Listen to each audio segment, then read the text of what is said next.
The National Association of Social Workers, Massachusetts chapter, welcomes you to the program entitled Assessing and Treating Sexual Behavior Problems in Children. Our presenter is Linda Sanford, licensed independent clinical social worker. Okay, let me now introduce our speaker for today.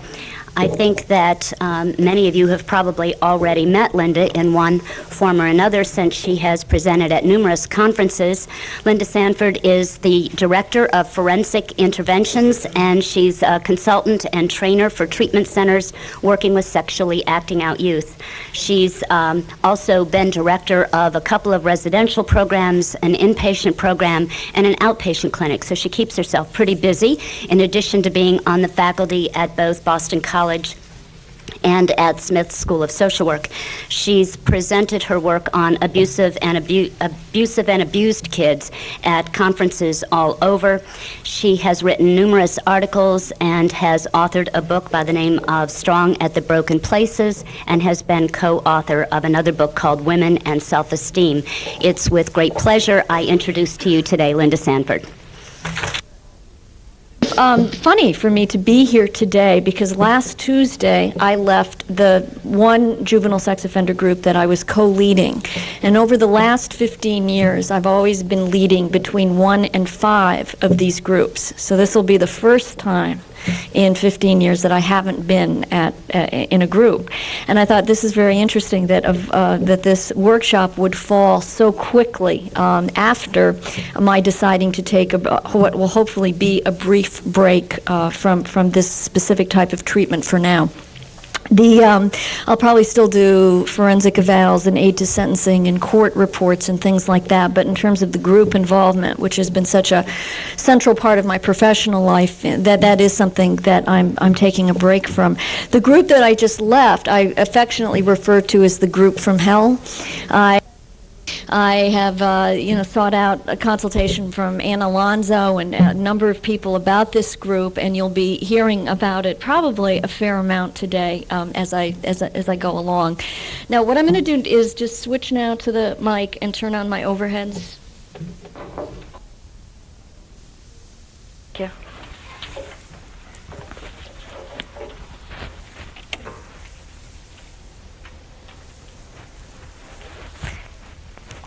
This morning we'll be going over a continuum of sexual acting out behavior in children.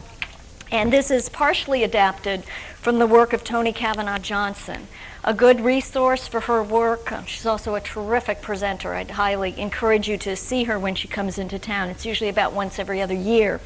A good resource for Toni Cavanaugh Johnson's work is on your bibliography. It's a book that she authored with Ileana Gill called Sexualized Children. And I'll talk about which parts she's contributed and which parts have come about as time has gone on.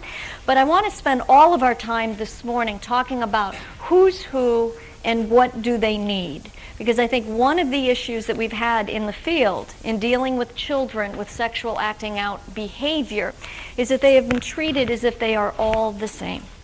By and large, it's a monolith, and they've been called offenders, and they've been called perpetrators, and they've been labeled fairly early and quickly. And the types of treatment that they need, we have thought are perhaps, more similar than different. And what I really want to emphasize this morning is all of the shades of gray that exist when we talk about a behavior such as sexual aggression. So we will spend a lot of time on these different aspects and who needs what, really with an eye towards treatment planning for these youngsters. Now, if there's one thing you leave here with today, I hope it is the following, that we are talking about behavior, not people. I will fall back into a habit of referring to kids as abuse-reactive children or, other kinds of, or offenders or perpetrators, rather than talking about abuse-reactive behavior or exploitive behavior or predatory behavior. This is something that kids do. It's not who they are. And in order to understand the behavior, we have to take into account a whole lot of different factors: their neurology, their environment, their trauma history, their motivation to change. I'll be getting into a lot of this in the assessment piece this afternoon, but that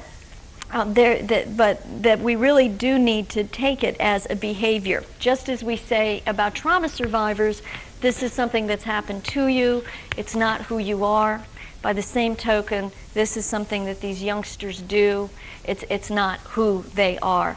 Now, the other thing that I do want to stress before we get into the specifics of each shade of gray here is that I think one of the mistakes that we as a field continue to make regarding these children is assuming that they've been sexually victimized, and actually rather aggressively at times going after that information.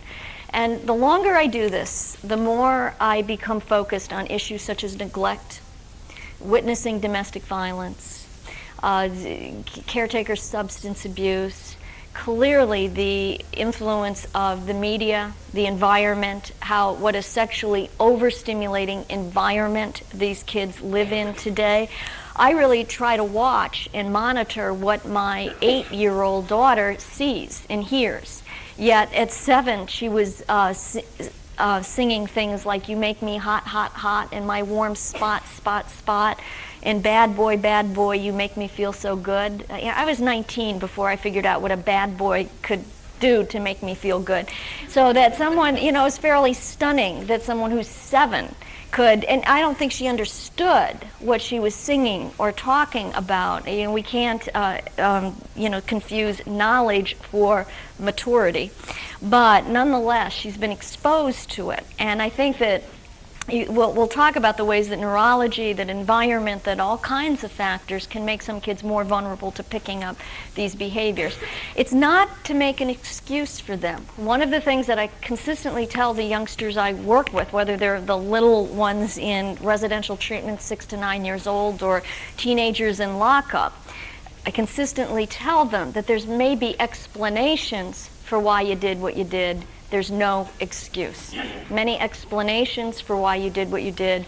There's no excuse for it. Now, on this note of many different types of trauma and experiences contributing to this kind of behavior, let me just say a little bit more about that, because I think there's been an overvaluing of physical and sexual abuse as a causal factor in disturbed behavior later. And I think that's been at the expense of looking at other kinds of trauma, such as neglect or witnessing domestic violence or substance abuse. And I think that there's some reasons for that. I think that we have come by this bias honestly. For one thing, if someone has been physically or sexually abused, that has happened in discrete episodes. There's a beginning, a middle, and an end to each of those experiences of being physically abused or sexually abused. And that discrete episode lends itself to the telling. It lends itself to a narrative form where the person says, and then this happened, and then I said, and then they did, and then afterwards and it just lends itself to talking therapy. With other types of trauma that I consider more hands-off than hands-on, with the hands-off trauma, such as neglect, we're talking about something that goes on 24 hours a day, 7 days a week. Okay, there's no beginning, middle, or end to emotional or physical neglect. To ask a child, so what was it like to be neglected? Tell me about your neglect, is really like asking them, so tell me about breathing as a child. How was breathing for you? How did you feel before, during, and after you breathed? It doesn't lend itself to that kind of telling in the same way. Now you may say, well, domestic violence, that happens in episodes as well. I think, though, that the kinds of emotional terrorism that surround domestic violence, in fact, are 24 hours a day, 7 days a week. Now, on the issue of physical and sexual abuse, that also engenders very sharp affect.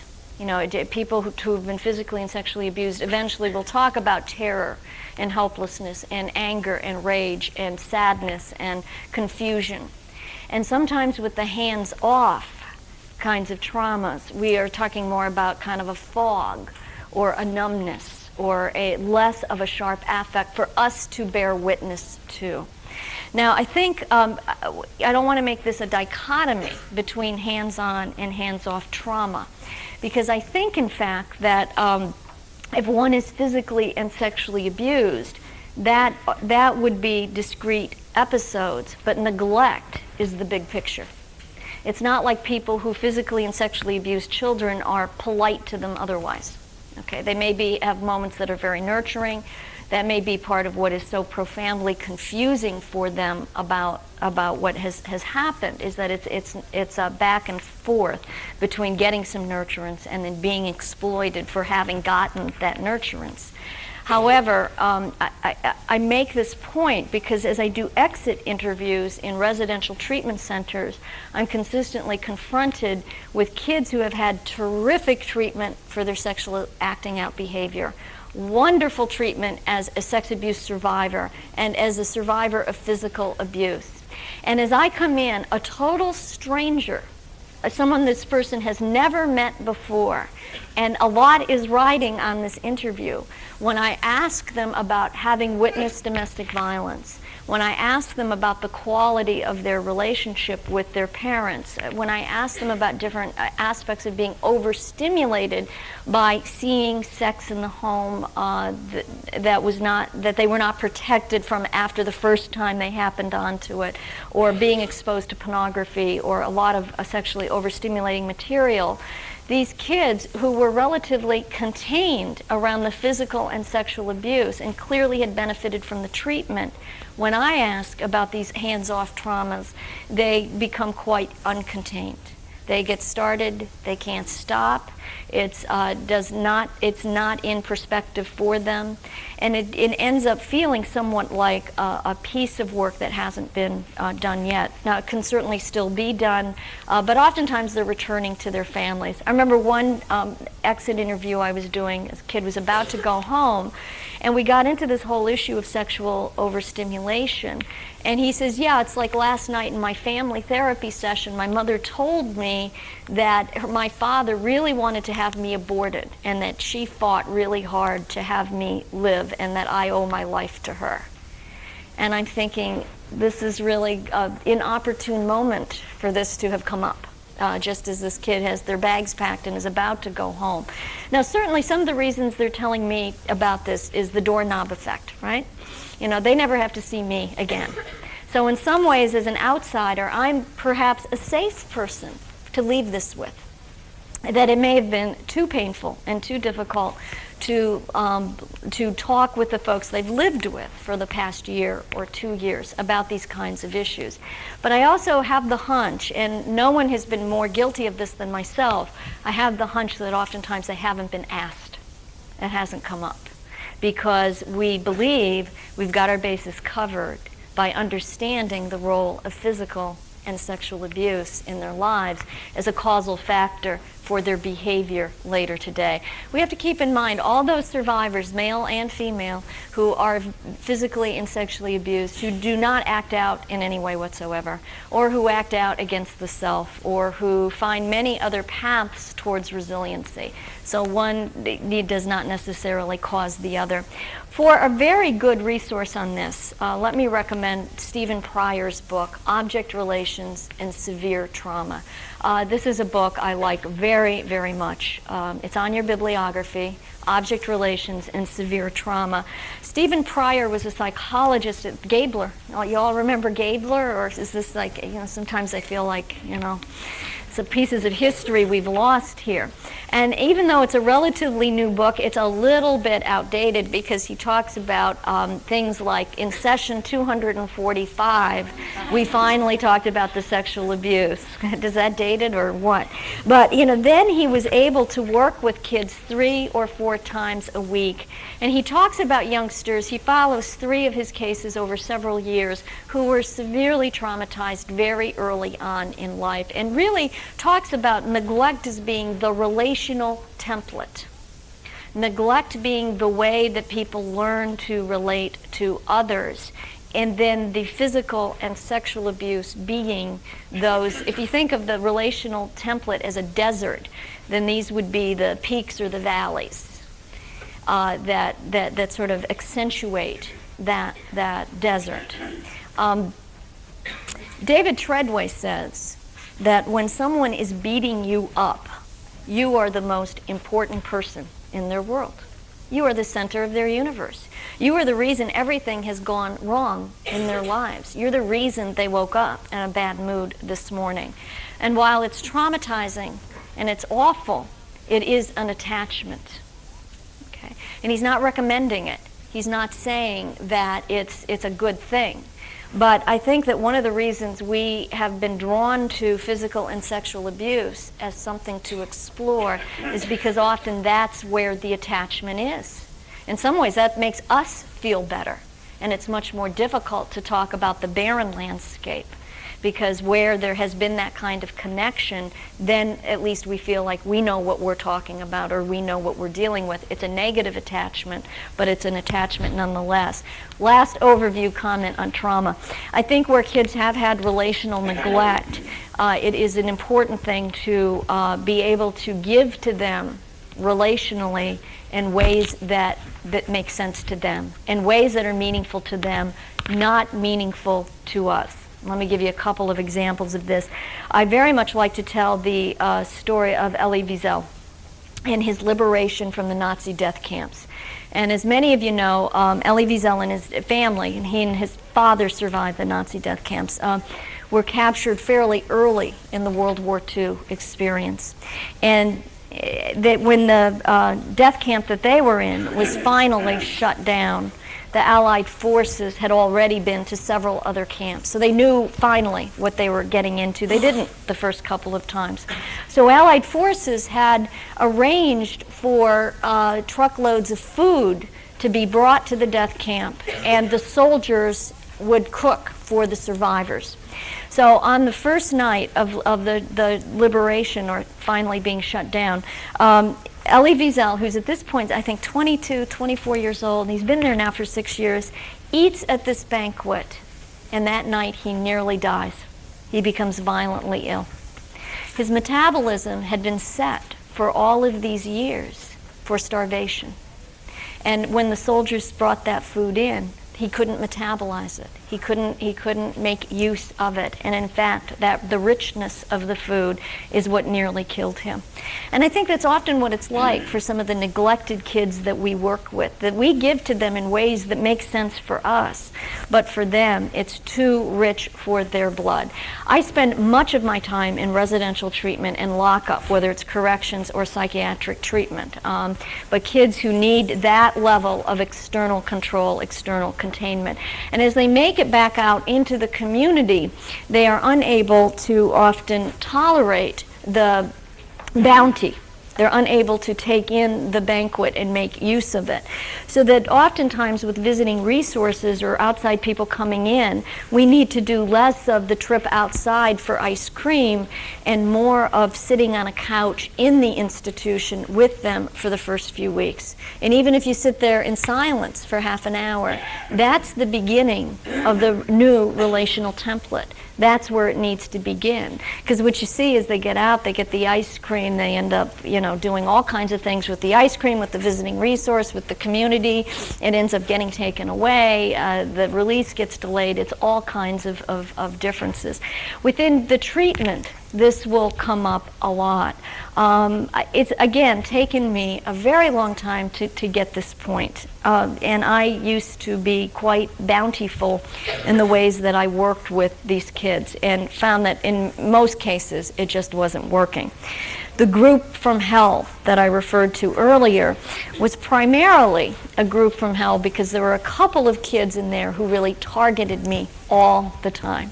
Now, if I told you what they did, you'd think, what's the big deal? Certainly you've been through worse than this. I mean, I would start to speak, and one was the leader, and the other one was kind of like the ventriloquist dummy, And so I'd talk, and they'd start with the snickering and snorting and all of that sort of thing, and it drove me nuts. It made me crazy. And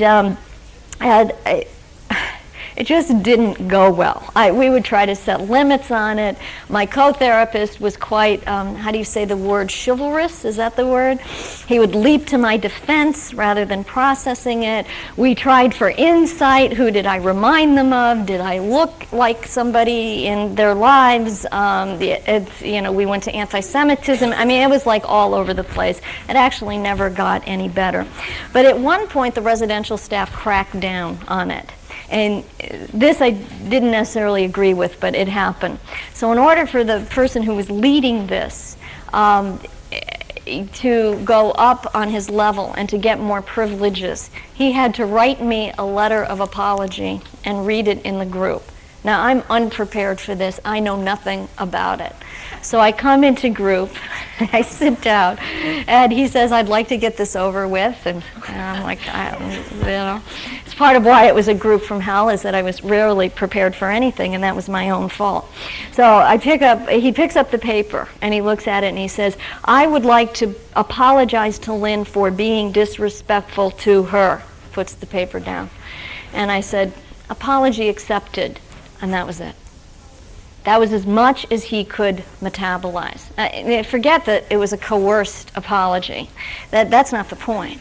The point is in terms of his relational template, in terms of his relating to me, he could not tolerate, that's okay, I like you, it's just your behavior I don't like, which actually would not have been honest or authentic. I really didn't like him at all. So that would not have been a very good thing to say to him in terms of trying to forge a new way of relating to him, to do it with dishonesty. That wouldn't have worked. Or to say, well, what is this about? Or I'm so proud of you, or I'm glad you were able to do this, or even what does the rest of the group think of this? Any of the kinds of things that would have come very naturally to me, I sort of sidestepped and avoided because it just wasn't going to be appropriate. So the ways that these kids have learned to relate, I think we need to really understand that relational template to understand the behavior. And this is a bit of a shift in the paradigm, because what we usually look for is the trauma in their lives to understand the behavior rather than the relational template they've been forming as a way to understand the behavior. And of course, it's never too late, right? Never too late to rework a relational template. That's what we're going to talk about today. So let me get on with it here. All right. If you'll notice at the far end here, and I hope, can everyone see around the podium? I can. Well, let me just tell you what's here. The beginning of our work this morning will be around what is developmentally usual and expected sexual behavior in children. What is developmentally usual and expected sexual behavior in children. And we're going to spend the rest of the day talking about problematic sexual behavior, exploitive sexual behavior, hurtful sexual behavior. But before we get into that, I want to spend a good amount of time on what is not problematic, what is not of concern, what is not hurtful to other people. We spent a lot of time in America, more in the past 7 months than normal, talking about sexual dysfunction, sexual crime, sexual problems.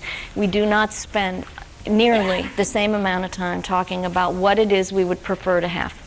Okay, the cultural discourse does not include healthy sexuality to the degree that it probably has to. And that gives us a very, I think, anywhere from a biased to a cynical view of sexual behavior at times, and it's not getting any better. I think there's a couple of reasons why we need to focus on this.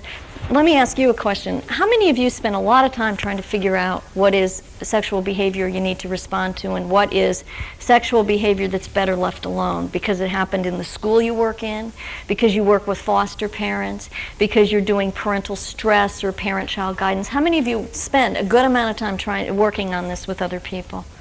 Yeah, that's the majority of you, really.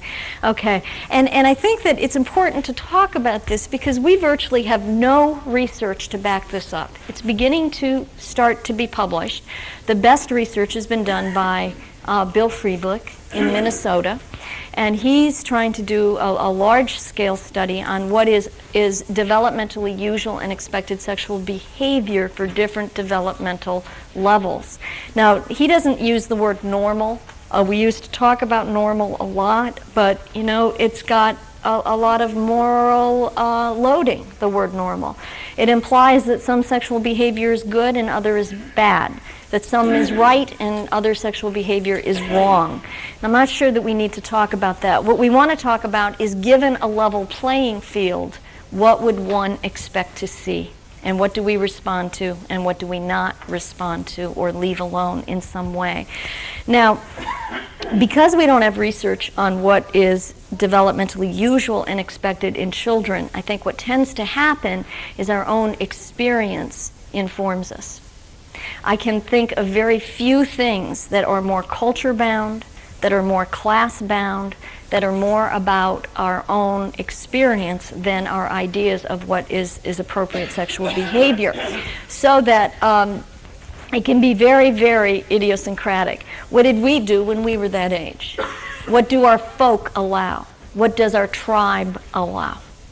If we have children, what did they do at that given age? And I think in order to do this work, we need to be very tolerant of each other and our ideas about what is developmentally usual and expected sexual behavior. We need to be actually, I think, very forgiving of each other in certain situations. I'll give you a couple of examples. I remember when I was clinical director for a 40-bed DYS unit, at that point, I think it was MTV, some cable station, had at 4:30 every day a show called Dance America. This was break time for these teenage young men, all of whom were convicted felons. Dance America was sort of American Bandstand gone wrong. And they would play music and they would dance, but the camera work was all on the hips and breasts of the girls, the young women, who were about 14, 15, 16, 17 years old. And then at the end, these young women, now how you would identify the set of breasts to the name is beyond me, but the women would put their phone numbers up.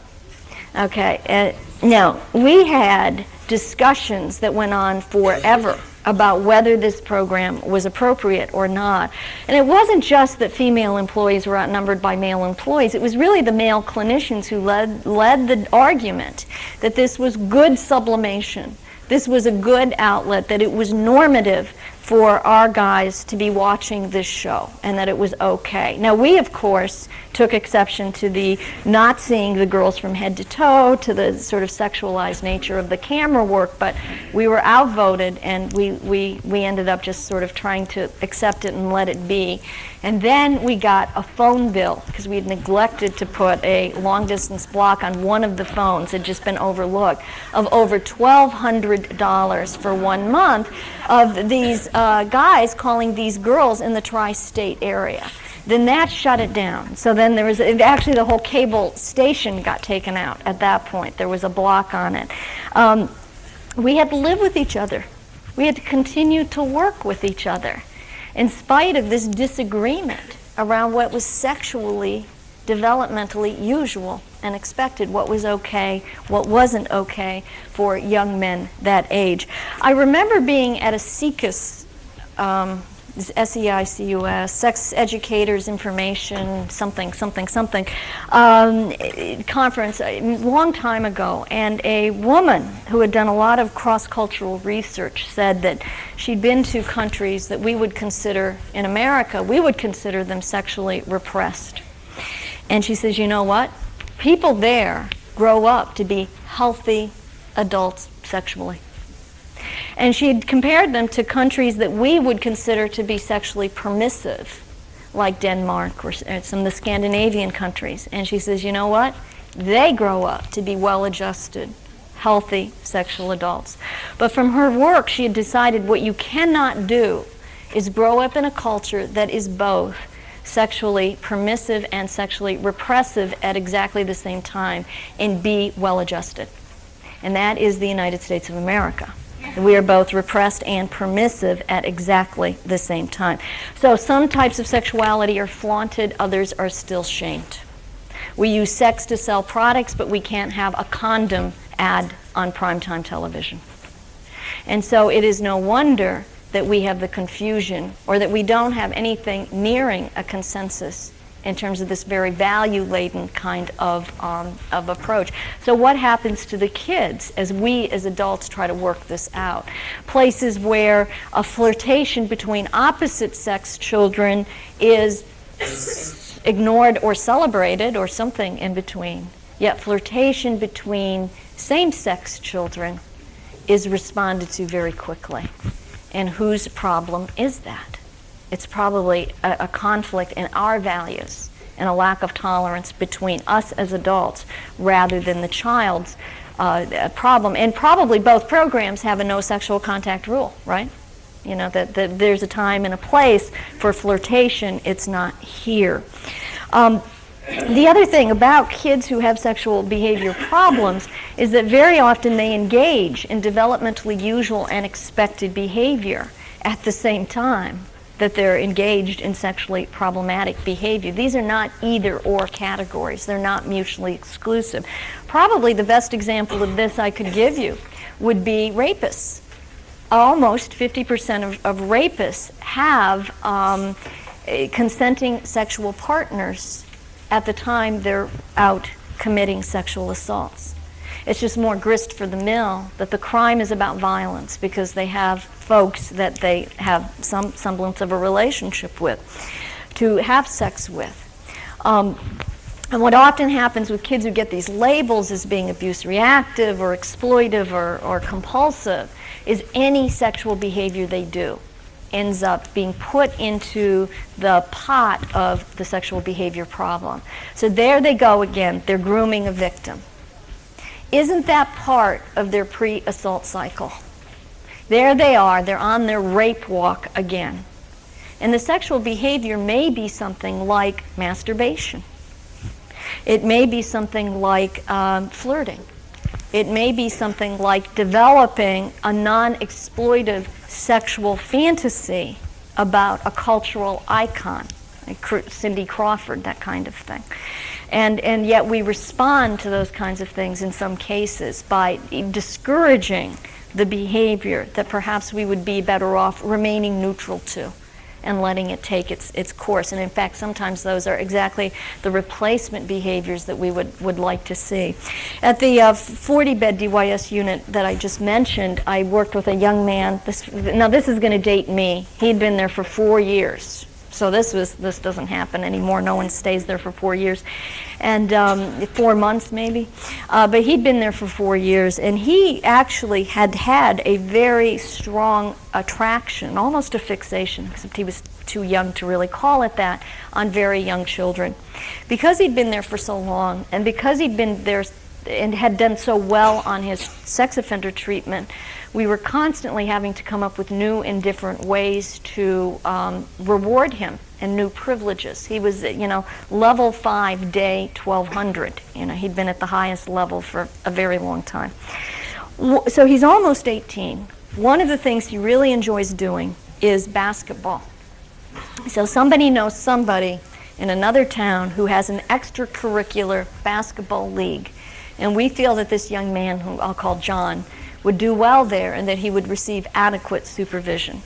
Now, he'd also been working in a store very part-time, like about 10 hours a week. So every Tuesday, often I did this, someone took John to the tee, put him on it, about 3 o'clock, and at 7 o'clock he magically reappeared back at the tee station, and he was going up to do this intramural basketball team in between times. So we continued to do that week after week after week. And at about 4 or 5 months into it, we get a phone call from the coach of the intramural league saying, "Where's John been? He's missed 2 practices." So of course everybody's heart's going bum, bum, bum, bum, bum, bum. And so we talked with him about that. Well, yeah, he had missed the practices. One of his team members had introduced him to a cousin, the team member's cousin, named Betty. And John's almost 18 and Betty's 17. And for the past 2 weeks, they had met in Harvard Square. And that's where he had spent those, 3 hours. And now, people were ready to extend him. They were ready to really give him bad consequences for this because of it being secretive and it being sneaky. Now, I would say when you're almost 18 years old, it's developmentally usual and expected to be secretive about this kind of behavior. And certainly for him, there were some risks involved here. But I didn't see that as part of a pre-assault cycle or as part of his sexual behavior problems. In fact, it was very good news that he would ever have an interest in somebody that close to his age. I really had not thought that I would be around to see that. Now, the one thing that was problematic about it is he was taking his money from his job and buying her presents. And he would even, at this last time, had given her $50 cash. And that was a problem because he really felt so small. He felt so badly about himself that he really didn't believe that Betty would meet him, would be with him, unless he was able to sort of come through with these sneakers and nice presents. So that was the treatment issue. That was what we needed to work on. Okay. How do we know it's developmentally usual and expected? If it's idiosyncratic, if it's culture-bound, if we don't have a lot of research to support it, to guide us, to tell us, given a level playing field, what should we see at this age? How do we figure it out? Well, here Toni Cavanaugh Johnson, I think, offers a very useful suggestion. And she was actually the one who included this part of the continuum.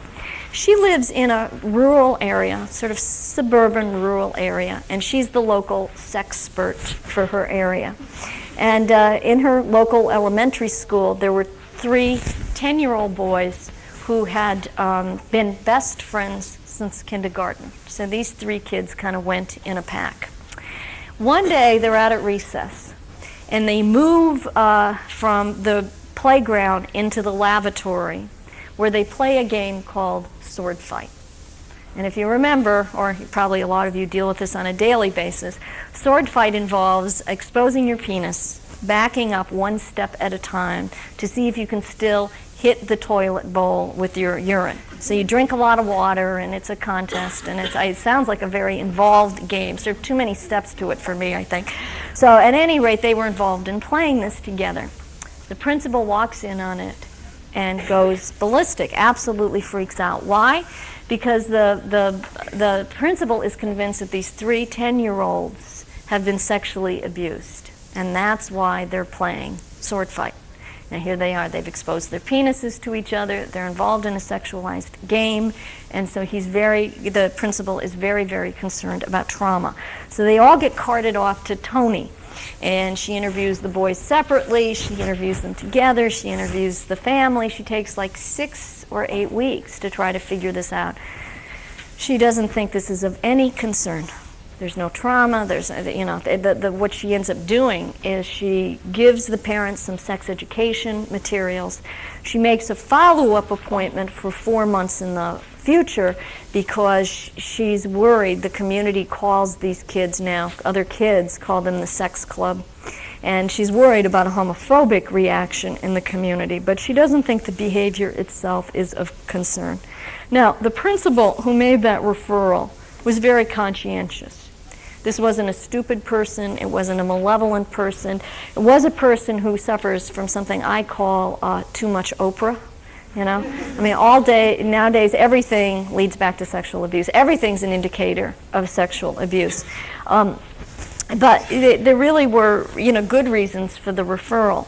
But if we don't have any kind of standardized way of understanding this, if we don't have any way of overriding our own experience and values, who was she to say it was of no concern? Well, the way she thought it through, I think, offers us a lot. First of all, she said that this was absolutely consenting. No wiggle room on this first one. This has to be absolutely consenting. No one was told, if you don't play sword fight with us, you can't hang out with us. We won't like you anymore. If you don't play sword fight, we're going to tell them that you're the one who broke the window in the gym last week. It was everybody who was in that lavatory wanted to be there. Secondly, there was a context to the relationship. It included more than games like sword fight. Just as we would be concerned about teenagers who only get together to drink, or who only get together to steal bikes or skateboards, who have only one activity that they share together. You also, we should be concerned about children who only share a sexual interest and they have nothing else. But these kids did lots of adventures together, played lots of different games. It was a long-standing relationship. They didn't get together just for this purpose.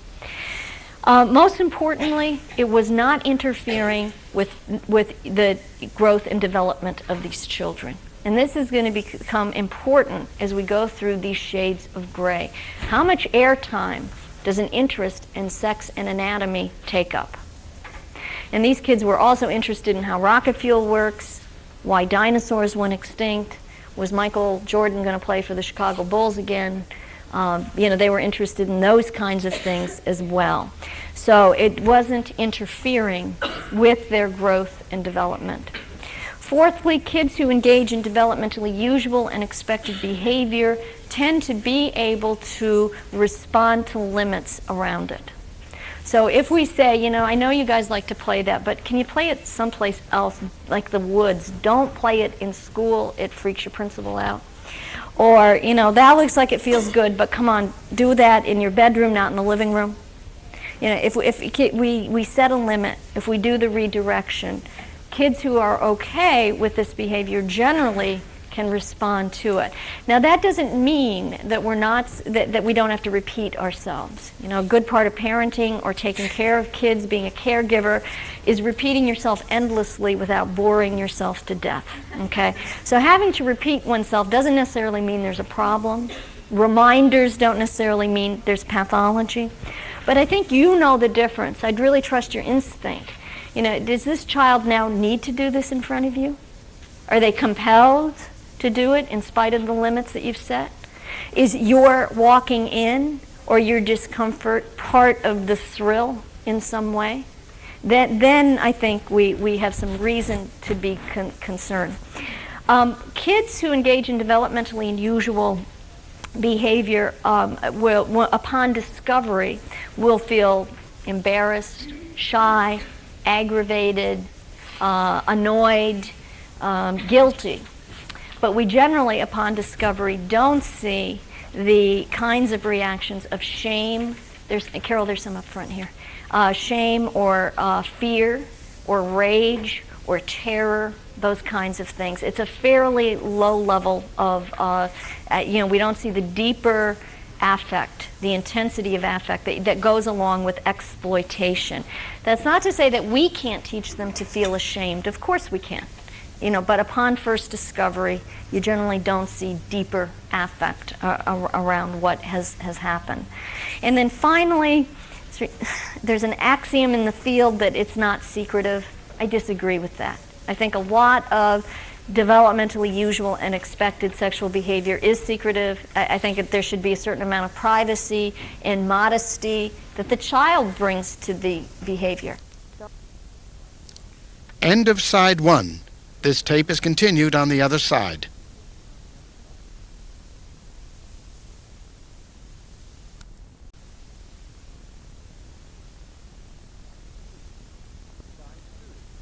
Side 2.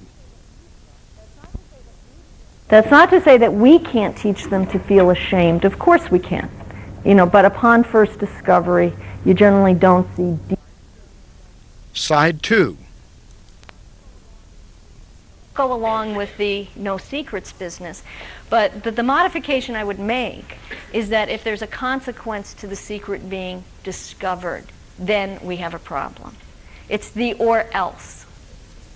It's the if you tell, then you won't get to see me anymore. If you tell, your mother will be mad and she'll leave you with me more. I do a lot of troubleshooting in residential treatment where there's been sexual exploitation between residents. And one of them I will never forget. I sound like Bette Midler doing Sophie Tucker. I will never forget it. Was a kid had told his roommate, I'm going to tell them that you did this sex act anyway, whether you do it or not.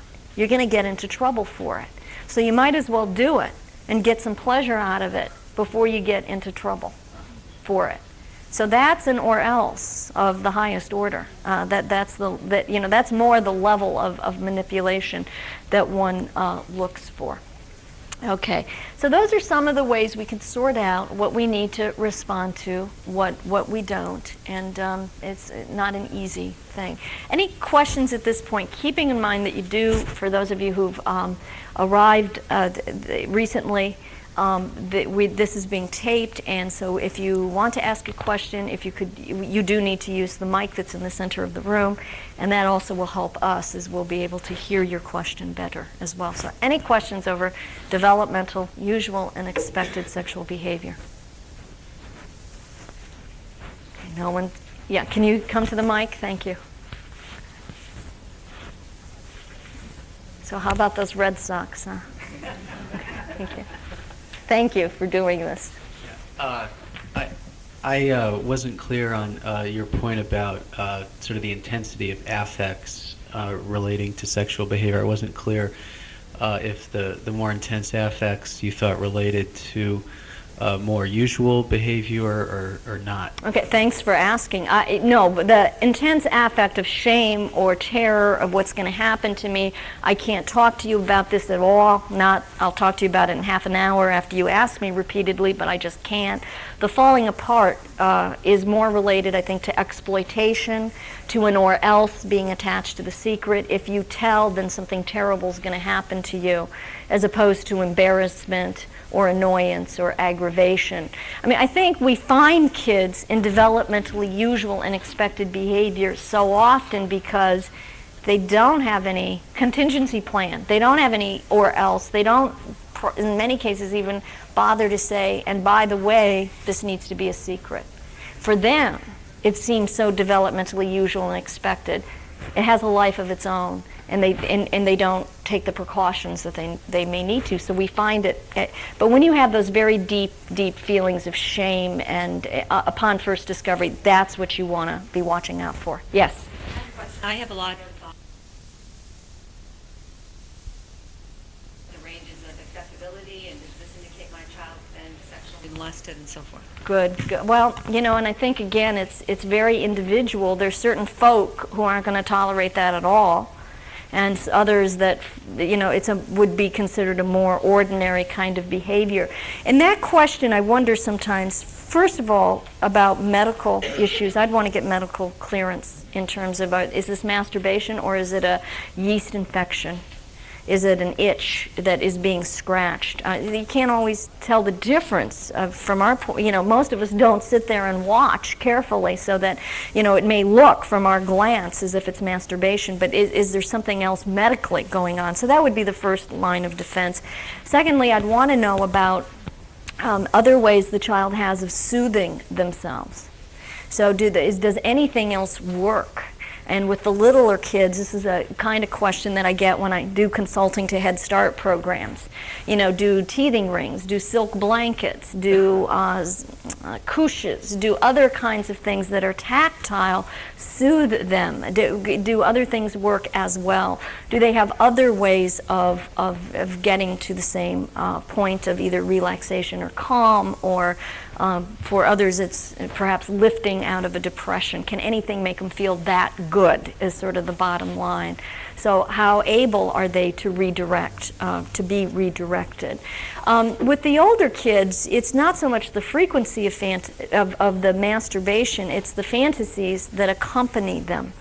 And so working in specialized foster care situations, sometimes a very honest mistake, it's well-intended mistake that a specialized foster parent might make, is that they will tell the child, well, if you have that urge to touch someone, just go in your room and masturbate instead. And it's seen as a sublimation, as a good redirection. Well, if the child is fantasizing to touching that person, and it's an inappropriate choice, or if it's a fantasy that is going to get them into trouble if they were actually doing it, that's one of the worst things you could advise them to do. So with the older kids, you want to know, what are they thinking about as they're doing this? Is that helpful to you in your situations? Okay. All right. Yes. Go ahead. I was wondering what you would say about the range of behaviors, but if there's behavior that falls that sort of meets all those criteria you mentioned, but this behavior you wouldn't expect, say, a 5-year-old to know about oral sex. And how did that area fit into the ordinary? I think nowadays for a 5-year-old to know about oral sex is not, I wouldn't consider that out of the ordinary, particularly if they ride a school bus. And I'm not kidding. I mean, blow this, suck that is sort of, and I live in Newton. I mean, so, we try to really watch, and other communities do too. It's not an issue of economics, but the sort of parental involvement in this it's at a high level there.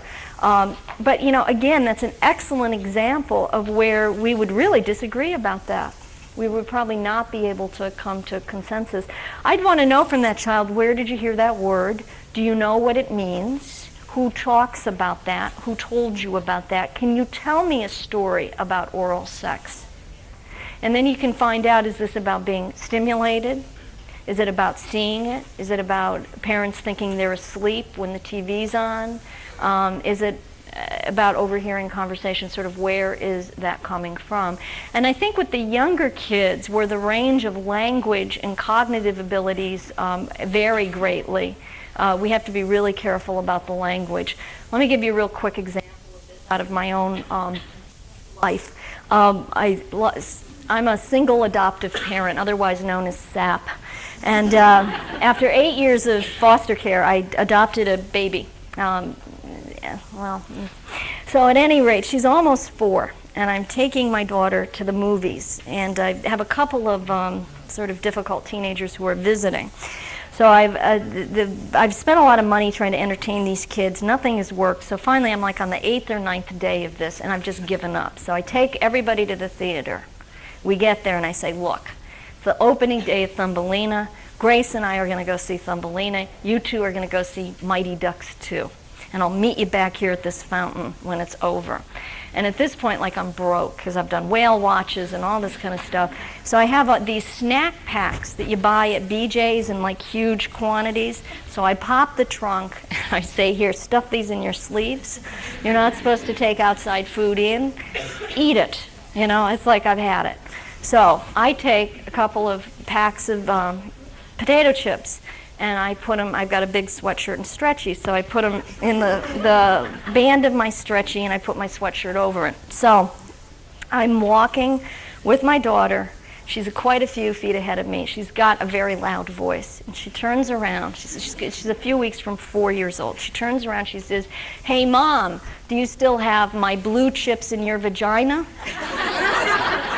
Now, given that it's opening day of Thumbelina, it's very crowded, and I could hear these people down the road go, sexual abuse, I've got their kids no sexual abuse, seriously.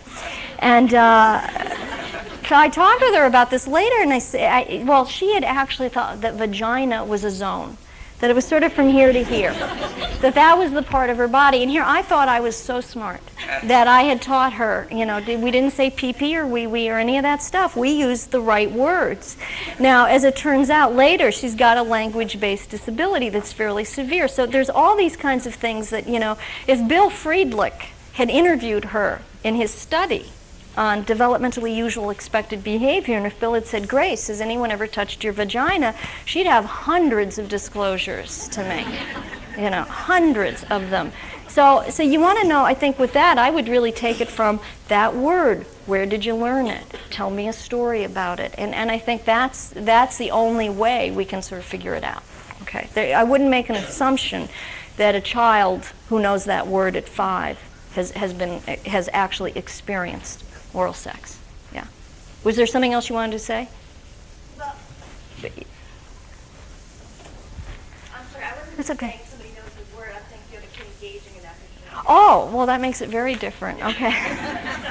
No, okay, but it's still a good question because even though I didn't understand it, it's a good question because, yes, I think that, but still I would wonder, have they seen it or have they experienced it? So I think your question about the sorting out the sexual abuse aspects is a really good one. Yeah. Okay. All right, let me go on to the, oh, yes, sir, and I'll repeat your question. Just one question. Yeah. It used to be that neglect in a household was seen as part of the etiology of a personality disorder. Mm-hmm. I'm sorry, the last part again? Is it still being seen that way? Well, I think what happened is, you're right, in the early days of personality disorder, some kind of neglect, we had a better sense, particularly during the time of Winnicott and folks, about how the relational template was set and what that had to do with the personality disorder. Then I think we took a different path, some people, not everyone, where trauma was the source, and that we looked more at hands-on trauma. And that kind of went along with some social and political second wave of disclosures, because we knew a lot of this 100 years ago, chose to forget it because it was too overwhelming, and now we're. I always thought that it was either. Yeah, and I think now, and particularly with Stephen Pryor's book, people are trying to put the both together, and many of you in this room have always tried to do that. Yeah. Okay.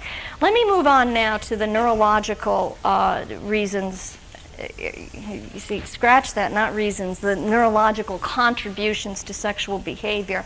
And I'm going to try to keep this brief because this is my great passion, and I don't want to go on and on and on about it.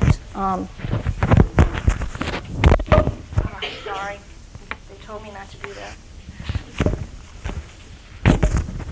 I don't know about you. Is it hot in here or is it me? It's hot in here, okay. It's also me, I'm sure, but okay.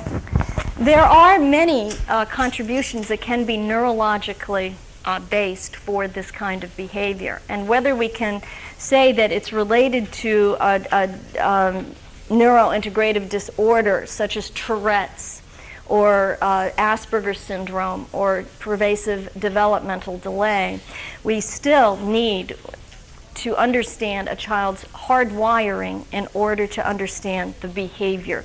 So even for kids that you wouldn't say, well, this is primarily a hardwiring issue, I would ask you to think about learning styles, disability, that kind of thing. On your bibliography, there's a wonderful book by Matt Ferreira and his colleagues called Juvenile Sex Offenders, Implications for Treatment. It's a very important book to have. It's a paperback. Professional Books carries everything that's on that bibliography for you. Matt and his colleagues they estimate that 1 out of 4 kids who have sexual acting out behavior also have severe learning disabilities, or learning disabilities that at least should cause us to change how we teach them. As you'll see this afternoon, the approach here is largely psychoeducational, at least in group. And I think what often happens with kids is they get very good at talking the talk, but they don't walk the walk. They can tell us what it is they think we want to hear, but it's very, are they actually understanding us? No. And it's really our responsibility to figure this out. So let me give you a really good example of this. Matt talks about a exercise that we almost all of us use, called covert sensitization. And what you do in covert sensitization is you teach kids essentially thought switching. It's probably a more comfortable term for people, thought switching. The fantasies, sexual fantasies, will not go away just because they got into trouble. Okay? They're not going to disappear. So they'll still have them. And what oftentimes kids have done is they've ended up pairing pleasure with the sexual fantasy. It's either the pleasure of actually getting to masturbate, perhaps to orgasm, or it may be pleasure of getting to be at least psychologically removed from academic work they don't understand. Kids can be very good at looking at the computer screen and looking like they're paying attention to that, but they're really engaged in a world where they're more powerful than they are in the real world. Or they look as if they're sitting in your community meeting paying attention to the peer relationships that are going on around them, but really they've retreated into some kind of fantasy. So that sort of psychological reward may be pleasure enough. But the fantasy has led to pleasure, and that is very reinforcing, very, very powerful. So we tell them, you're still going to have fantasies. What you have to learn to do is to do thought switching. So you switch to an aversive consequence. What would happen to you if you actually did that? Okay. And you have to spend as much time there on the aversive consequence as you have on the fantasy. So a lot of us really focus, the aversive consequence has to be real. And prison, a fantasy about being in prison, is not realistic. Very few of them are actually going to go there. So that's not a hopeful fantasy. And secondly, if they're having their aversive consequences, I get beat up in prison, I get raped in prison, they're still sexually aroused when they do the thought switching.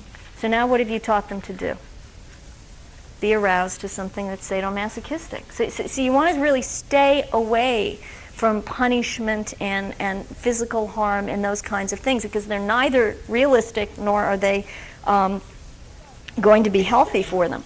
So you work more on things around attachment, like, my mother comes to see me and she's been crying. I've never seen her look this bad. She says that I can't come home. They're not going to be involved in my treatment anymore, on and on and on.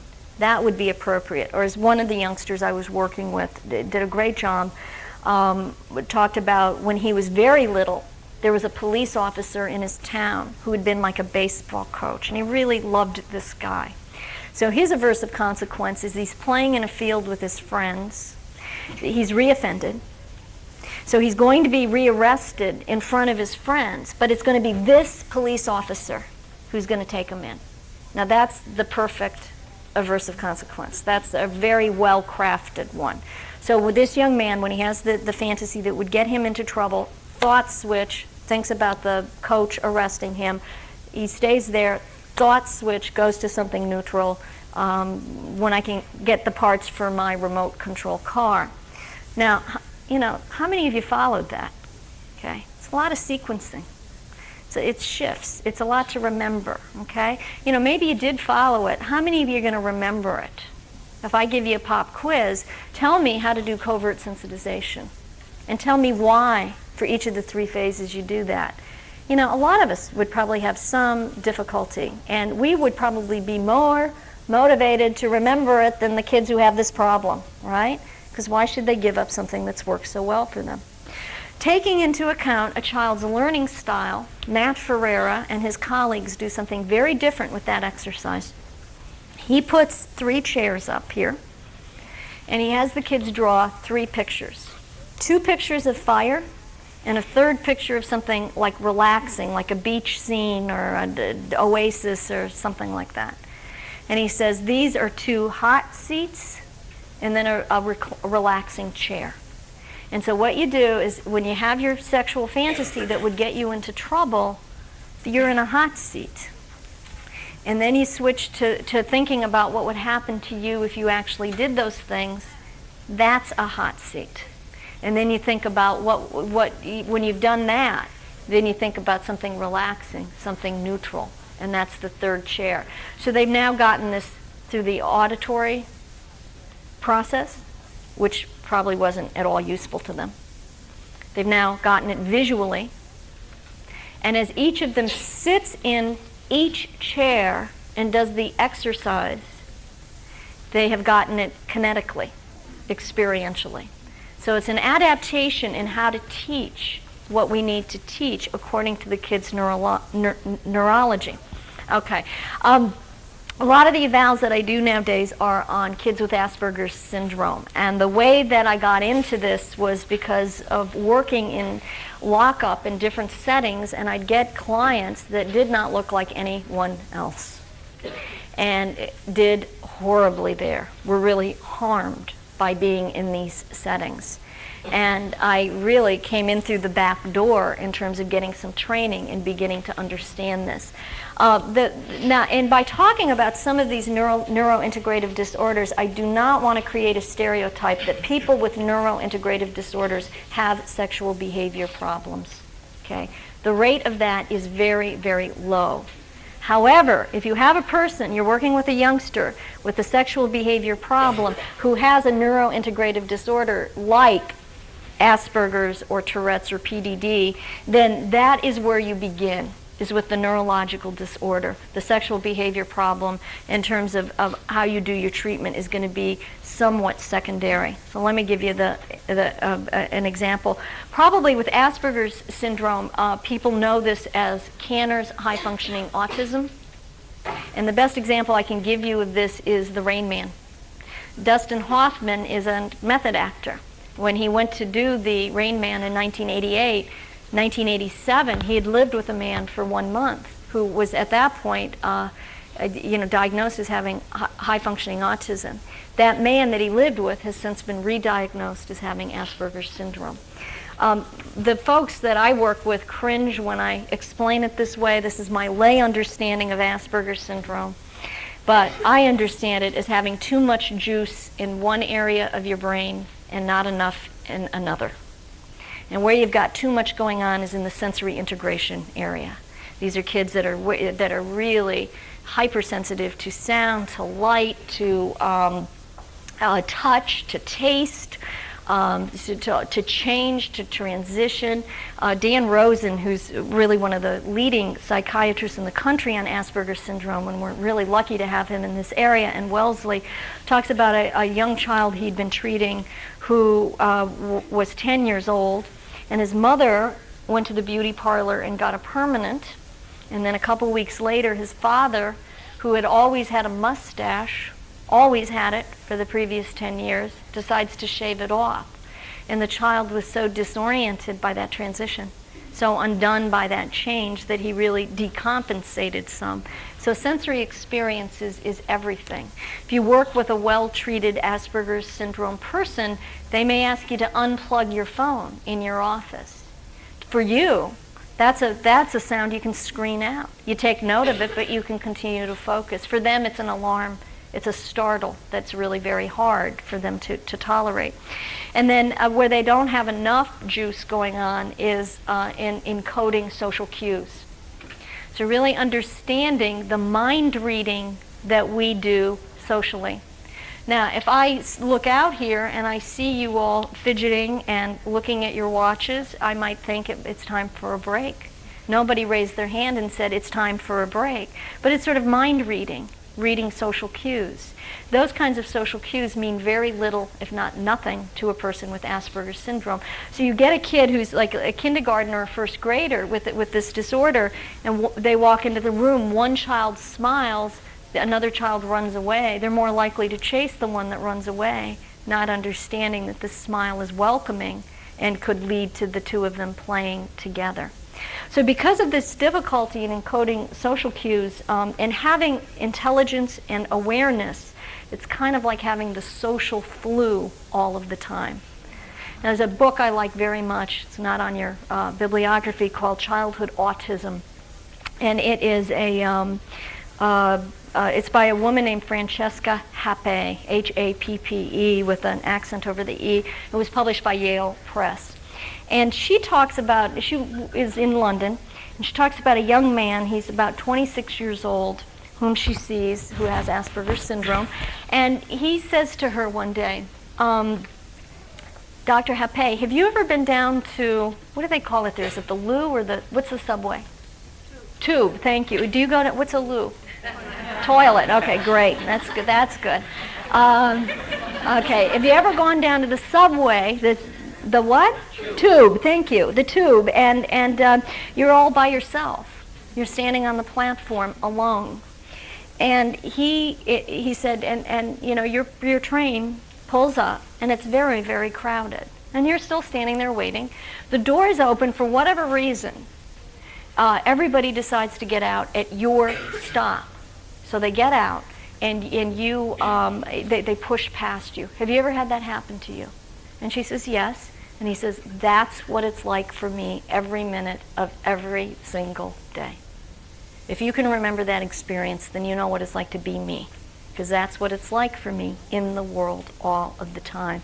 One of the ways that folks with Asperger's syndrome learn to cope is to have repetitive loops. And with kids, we see things that are pretty normal for them. They talk a lot about dinosaurs, they talk about math, they talk about schedules, the teenagers, it's a lot of carburetors, sports scores. There's repetitive loops that calm them, that really help them to organize themselves. And from a neurological point of view, a few kids, not a lot, a few get the dumb luck of having a sexualized loop.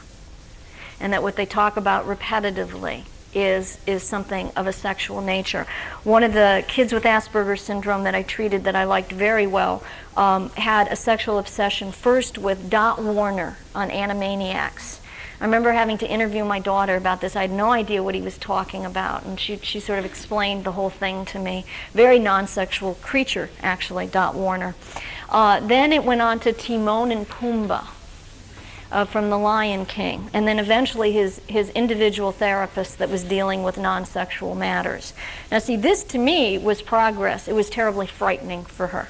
It wasn't a comfortable thing for her to be a point of obsession for him. Going back to the Timon and Pumbaa, when you work with Asperger's syndrome folks, you have to really join them where they are with their repetitive loops. So he had a card, I assume he got it at McDonald's, of a picture of Timon and Pumbaa. And it was laminated, if you get my drift here. And it was a picture of Timon and Pumbaa in the elephant graveyard. So they were in the ribs of the elephant, and it looks like a jail. It's the two of them, looks like they're in a jail. And the name of the card was Tricking the Hyena. So as we worked on his obsession with this and constant talking about it and the ways in which he will get himself into trouble with his peers around this, we talked about it as tricking the hyena. And every week we came up with strategies to trick the hyena. And I had to join him where he was to talk with him about what was appropriate, inappropriate. I mean, all of this, it was like meaningless to him. So we had to speak the language of Timon and Pumbaa. One of the things that happens for these folks is that their families get dragged through the mud around trauma. What'd you do to this kid? What happened? They must have been sexually abused. What about that daycare center they were in? Now, you mentioned your father has a drinking problem. Was he ever alone with the child? You know, what about your babysitters? And I'm not trying to say that people with neurointegrative disorders aren't also traumatized, but they can be. But I think it's often not useful to continue to go back over that ground when it's not appropriate. Let me give you a quick example of how this can turn into a problem that you might see. By about the 5th grade, kids with Asperger's syndrome settle into somewhat of a depression. They have enough awareness to know they're different, that they can't do what other people can do, that other people take a lot for granted, this mind reading, and they just can't get it right. So many of them will go with whoever will have them.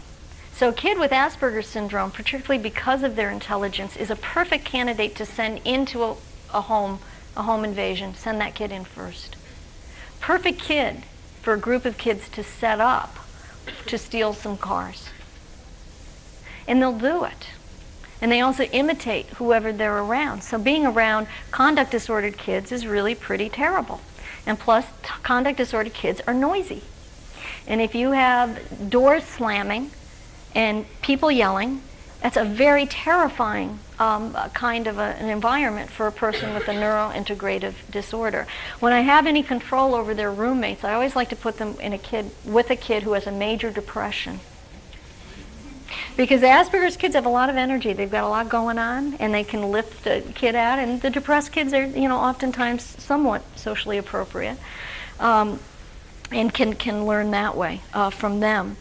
One time I was I'm going to wrap up here, give you your break. I was in Washington, D.C., and I'd done a talk that day, and it was at the end of the day, and I was very anxious to get home. So I didn't change my clothes. I still had my speaking dress, which had sort of a boat neck on it. So I get to the airport, and my flight's canceled because there weren't enough people on it, so I'm going to have to wait 3 hours to get home. So I look around the airport, I'm trying to kill time, and I see this little candy stand back in the corner. And so I decide I'm going to go buy my kid some candy, and that will hopefully make up for this delay. And so I go over there, and there's a young man working there, mid-20s, who looks to me as if he has Asperger's syndrome. He's still a little bit, he has a slightly clumsy gait. He uses very big words and really knows how to seems to really understand what they mean. I'm not making fun of people. Oftentimes, people with Asperger's syndrome, they can have a very high-pitched voice, and he talked like this, and every other word was ma'am, and he was very, very good at what he was doing. And I was thinking, like, this is, I buy 8 different bags, and it's complicated, and he's very, very social and polite. But I could tell he was like sitting on something. He had an itch he needed to scratch, that this guy had the brakes on. So I pay for the candy, he gives me the change, and he says to me, "Excuse me, ma'am, I just have to tell you something." And I said, "What's that?" And he says, "That's a very beautiful dress." He lunges over the counter and puts his nose right here. Now, had I not thought I'd known that he had a neurointegrative disorder, that might have been a really frightening experience, And I think that if I had, if someone had called the police on him, and the person says, and he put his nose right here, I don't think that was his experience of it. Again, it's a sensory integration issue. I think his was that he was probably 3 feet away, had his nose right here. Okay, so that these kinds of things will happen, and you tell an Asperger's kid you should be honest, and so they'll sit down next to somebody on a bus and say, "I want to lick your vagina," and that happens a few times, and the judge is sick of seeing them. They're tired of it. Is it a sexual behavior problem? Yes, but does it lend itself to the kind of treatment that we do with other types of folks? Absolutely not. And particularly when you go further down the continuum and we have more confrontation, we have more pushing up against denial, you don't want to be doing this, okay, with kids with Asperger's or any of the neurointegrative disorders. One last very quick thing. What often happens in this area is that people with these disorders don't comprehend. They don't comprehend the academic work. They don't comprehend our directions. They don't comprehend what it is we want from them relationally, the apology. They just don't get it. So they very quickly can go from incomprehension to anxiety. If we can help at either of those first 2 steps, we're fine. Things will get better. It's okay. When one of the kids I'm working with is getting anxious, I talk like this. I start to talk more quietly. And I'll say, and I'm going to take a step back now. And if you can calm, I'll take another step back and another step. Because you're having a hard time hearing me? They don't. They hear me perfectly. And it gives them something to focus on other than their anxiety. But if I can't get in there at incomprehension or anxiety, it very quickly goes to panic. When you're into panic, you're on a bobsled to hell. And from panic, it can go to aggression. When I do trainings, I teach I use Rain Man. And there's a scene where Tom Cruise is at the airport and he's trying to get his brother on an airplane because he's got to get those cars in Los Angeles. What does Dustin Hoffman do when he realizes he's at an airport and he's about ready to go on an airplane? He starts reciting the airline, flight number, date, and number of fatalities of crashes. Okay, he gets into the repetitive loop, or to try to organize himself, to try to take care of this incomprehension. And he says, I'll go on Qantas. Qantas has never had and like Tom Cruise is like losing it because you'd have to go to Melbourne to get back to Los Angeles, and you can't do that from Indiana. So at one point he starts to grab his arm to pull him on. You see the panic, which is the high-pitched wail. And then when the wailing starts, Tom Cruise doesn't let go. He begins to actually pull him, and you see the aggression by the hitting the head over and over and over again. Only about 10% of people with this disorder are going to be aggressive towards others. It's a very low level that have the sexual behavior to begin with, and even lower that are going to become aggressive of others. That was no comfort to the individual therapist that my client had become attracted to. That didn't help her at all. But this is how they end up in the places that some of us work with. Okay, let's take a 15-minute break. I will try to get the air conditioning cranked up here. You're talking about. We'll move along the continuum now. We're done with the first 2 categories.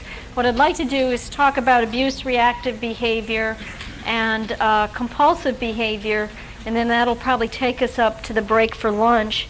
I actually wait on character pathology almost by design, because you don't want to be talking about that right before you go eat, for reasons that are going to become quite obvious.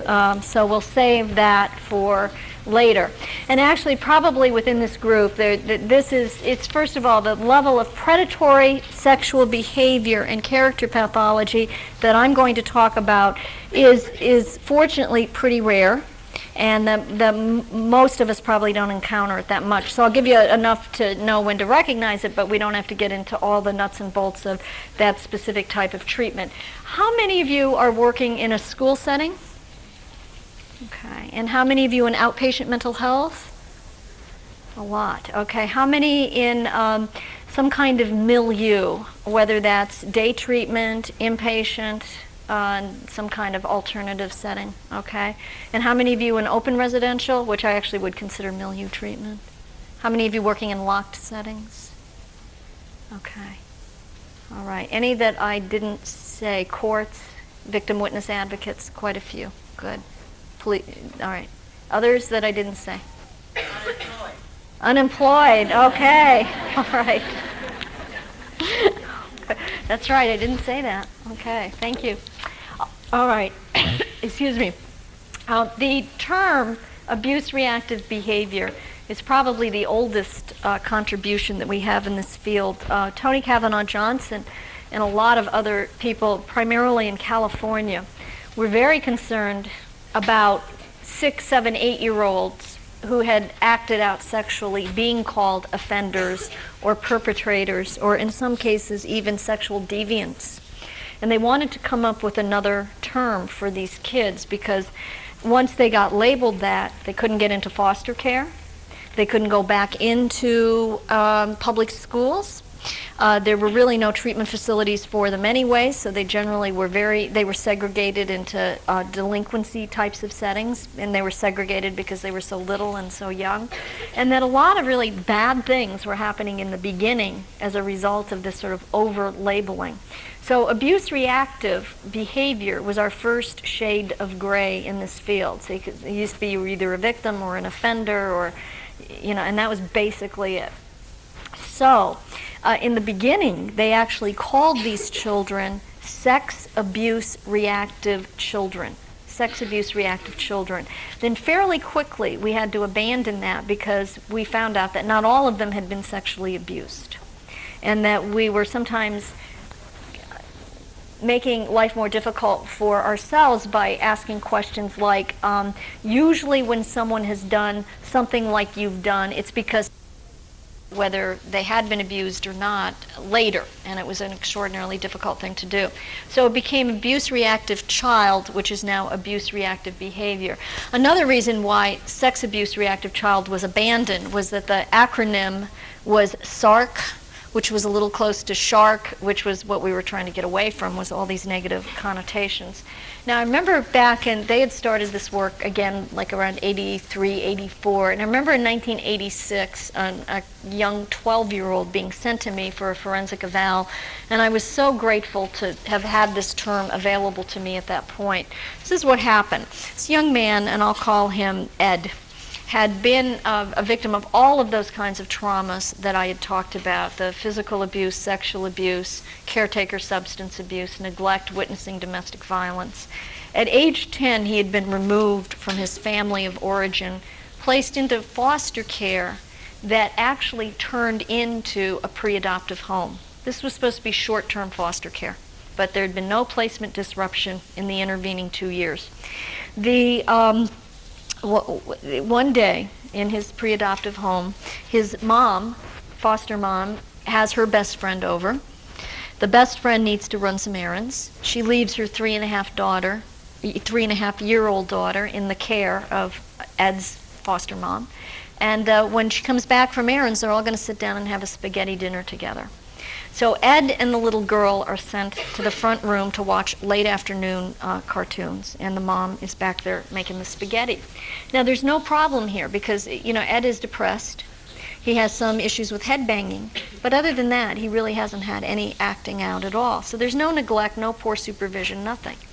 What happens in the front room while the late afternoon cartoons are on is that Ed says to the 3.5-year-old, "Do you want to see my finger?" He stands up, exposes his penis, pulls his pants back up, sits back down. He doesn't do any kissing, no oral genital contact, no mutual masturbation, no attempt at any type of penetration, and Ed also neglects to tell the little girl to keep it a secret.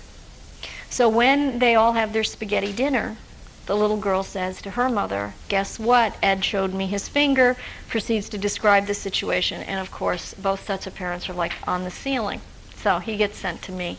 Now, was that poor judgment? Absolutely. Was it an issue of impulsivity? To be sure. But does he need treatment? He sure does.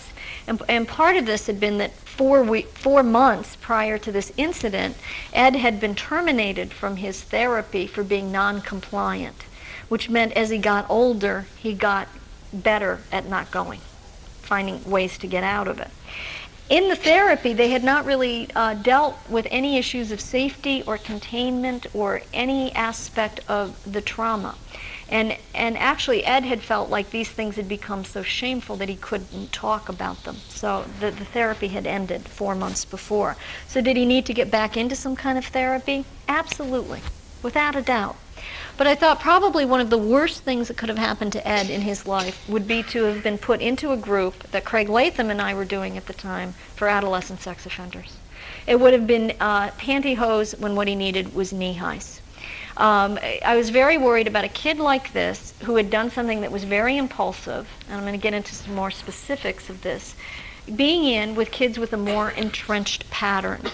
Now, one of the things Craig and I had to do, and it's pretty standard practice, is go over with the kids with a more entrenched pattern, go over the gory details of what they'd done. You know, and really try to hold them accountable, and first things first, and getting all of that out onto the table.